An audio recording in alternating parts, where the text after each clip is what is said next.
Hi guys, welcome back to our YouTube channel, Hope.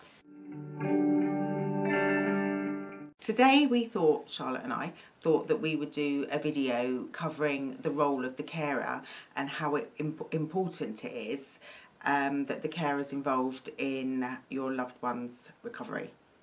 Yeah, so we're probably talking about it from a sibling's point of view and a parent's point of view. Obviously they are quite different roles, because as a sibling, I personally feel you should kind of be there more as like their friend and like their normality. So I think it's important. I know it is difficult and it's a difficult thing to deal with, but it's important for a sibling to try not to back away from the mental illness, but to actually try and involve yourself as much as you can, obviously, and as much as you can without it affecting you. But I think it's just important to show your sibling that you're there for them and that everything's going to be okay, and that you're not angry with them, you're not resentful at them, you're not, you know, that you don't... You're like you can be their piece of normality. Yeah. So you can come home and chat to them about your day. They might not want to chat to you, but... Yeah, but show them pieces of life that they can have.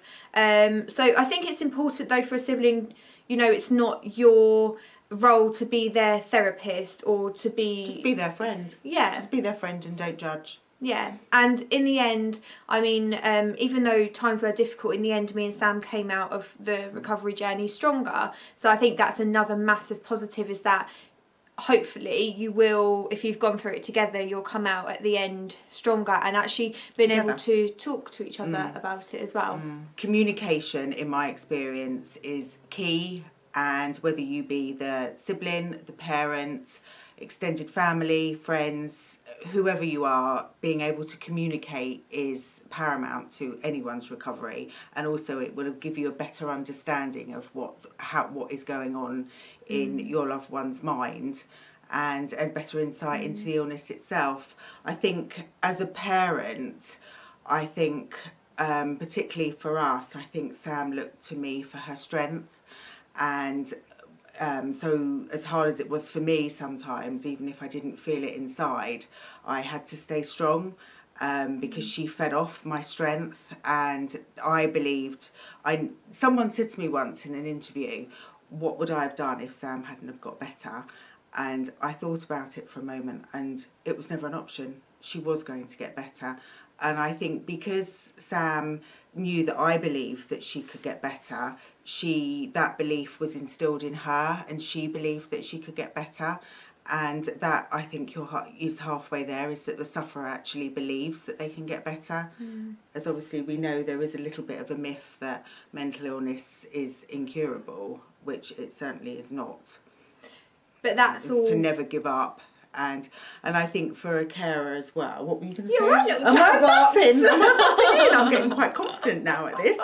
But I think as a mum, I think it is hard, because you're juggling loads of balls and you're trying to keep everyone happy, and you're trying to sort everything out for everyone. I would say to you, make sure, and this is one mistake that I made, is make sure you take time out for yourself as well, because then you'll come back to the situation renewed and ready to carry on the next fight rather than just stay in it. I think that, and I'm very lucky that I've been very blessed with some really good friends as well, that made sure that I did in the end get out. But that's why it's important for you to be there in the recovery journey as well, because like you said, Sam drew strength off you, and even though not so much, she did off me as well.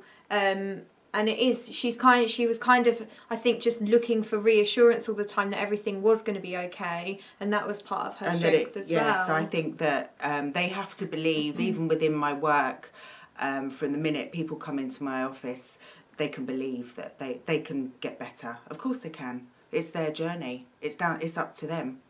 If they want to get better, then they can get better, and they will get better with the support of the people but around them. Everyone needs support. But no, as a parent, what I was going to say, that's why it's really sad when you see these articles online and you see these documentaries that unfortunately sufferers of any mental illness, they're being, you know, shipped off to some people in other sort of part of the country, or you know, and it's really sad because the carers need to be part of that journey, because it affects them almost just as much as it affects the sufferer, and they need to go through it together so they know how to be together, and how to come out of it together as well. Because in my experience, the sufferer will never come out of their journey the same way the person that they were when they went in. And I think it's important, yes, and normally 9 times out of 10, you know, it's in a positive way. But I think also it's important that if the parents and the family go along, do the journey with the sufferer, then they all come out together united. Whereas if they're all split up and divided, then obviously they all lose their way. They lose the connection. Yeah, which makes it very sad. But yeah, that's our experience really. And so never give up, guys. Keep going. Yeah. Don't give up hope. Try and stick together. And as hard as it gets, always believe that there is. I don't know what I want to say. That there is a way. Yes. Yeah. So yes, always believe. Have hope. Yeah. And make sure that you subscribe to our channel for more videos, because we have more. I'm getting quite confident now, so I might do some more. Yeah. Anyway, we'll see you soon. Thanks for watching. Bye. Bye.